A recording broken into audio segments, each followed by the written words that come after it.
Assalamualaikum warahmatullahi wabarakatuh. Alhamdulillahirabbil alamin. Segala puji hanya milik Allah Subhanahu wa taala, Rabb semesta alam, zat yang menciptakan seluruh makhluk dengan hikmah dan ketentuannya, serta menetapkan halal dan haram sebagai bentuk kasih sayangnya kepada hamba-hambanya. Salawat serta salam semoga senantiasa tercurah kepada junjungan kita Nabi Muhammad sallallahu alaihi wasallam, kepada keluarga beliau, para sahabat, dan seluruh umatnya yang setia mengikuti sunnah hingga akhir zaman. Memelihara hewan adalah fitrah manusia.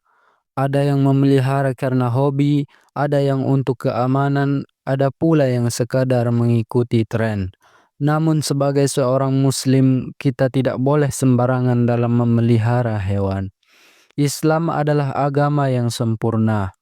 Ia mengatur bukan hanya ibadah, tetapi juga hubungan manusia dengan makhluk Allah yang lain, termasuk hewan. Ada hewan yang boleh dipelihara, ada yang makruh, dan ada pula yang haram dipelihara kecuali dalam kondisi tertentu. Sayangnya, banyak kaum muslim yang tidak menyadari bahwa hewan yang mereka pelihara justru bisa menjadi sebab malaikat tidak masuk rumah, hilangnya keberkahan, dan datangnya dosa tanpa disadari. Lalu pertanyaannya, hewan apa saja yang haram dipelihara Islam? Mari kita bahas satu persatu berdasarkan Al-Quran, hadis Nabi SAW, dan penjelasan ulama.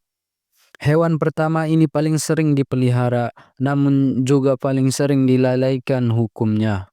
Rasulullah SAW bersabda, "Barang siapa memelihara anjing, kecuali anjingnya untuk berburu, menjaga ternak, atau menjaga ladang, maka pahalanya akan berkurang setiap hari sebanyak 1 qirat."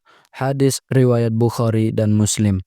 Dalam hadis lain disebutkan, malaikat tidak akan masuk ke rumah yang di dalamnya terdapat anjing. Hadis riwayat Bukhari dan Muslim. Anjing bukan haram zatnya, tetapi haram dipelihara tanpa kebutuhan syar'i. Kebutuhan yang dibolehkan di antaranya untuk berburu, menjaga ternak, menjaga ladang, atau keamanan menurut sebagian ulama. Namun memelihara anjing hanya untuk hobi, teman bermain, atau gaya hidup, maka termasuk perbuatan yang dilarang karena mengurangi pahala dan menghalangi malaikat masuk ke rumah. Yang kedua, hewan buas bertaring, antara lain singa, harimau, serigala, dan lain-lain. Rasulullah Shallallahu Alaihi Wasallam bersabda, Rasulullah melarang memakan setiap binatang buas yang bertaring. Hadis riwayat Muslim. Para ulama menjelaskan larangan memakan hewan buas bertaring juga menunjukkan larangan memeliharanya, karena berbahaya, menyebarkan rasa takut, dan tidak sesuai dengan fitrah kehidupan manusia. Termasuk di dalamnya singa, harimau, macan tutul, serigala, dan beruang.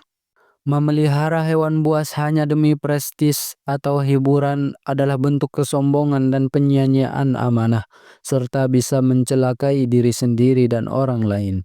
Yang ketiga, hewan yang menjijikan dan membahayakan, seperti ular, kalajengking, dan lain-lain. Islam melarang memelihara hewan yang membahayakan, beracun, menyebabkan mudarat.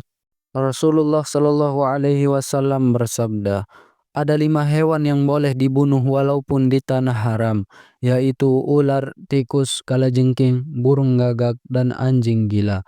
Hadis riwayat Bukhari dan Muslim. Jika hewan-hewan ini boleh dibunuh karena bahayanya, maka memeliharanya jelas lebih dilarang, kecuali untuk kepentingan ilmu yang sangat terbatas dan aman. Memelihara ular atau hewan yang beracun hanya untuk pamer atau sensasi adalah perbuatan yang bertentangan dengan prinsip menjaga jiwa dalam Islam. Yang keempat, hewan yang dijadikan simbol kesyirikan atau keyakinan batil. Ini poin yang sangat penting. Allah Subhanahu wa Ta'ala berfirman, "Sesungguhnya Allah tidak akan mengampuni dosa syirik, dan Dia mengampuni dosa selain itu bagi siapa yang Dia kehendaki." Quran Surah An-Nisa ayat 48. Hewan yang dipelihara karena diyakini membawa keberuntungan, penolak bala, media pesugihan, dan sarana ritual tertentu, maka hukumnya haram bahkan bisa menyeret kepada kesyirikan. Islam sangat tegas dalam menjaga tauhid. Apapun yang menggeser ketergantungan hati dari Allah kepada makhluk, termasuk hewan, adalah dosa besar. Yang kelima, hewan yang menyiksa atau dizalimi dalam pemeliharaannya. Rasulullah Shallallahu Alaihi Wasallam bersabda, seorang wanita masuk neraka karena seekor kucing. Ia mengurungnya, tidak memberinya makan, dan tidak pula membiarkannya mencari makan. Hadis riwayat Bukhari dan Muslim. Hadis ini menunjukkan bahwa menyiksa hewan adalah dosa besar jika seseorang memelihara hewan tanpa mampu merawatnya, tanpa memberi makan yang layak, dan tanpa memperhatikan kesejahteraannya, maka haram baginya memelihara hewan tersebut karena menyebabkan kezaliman.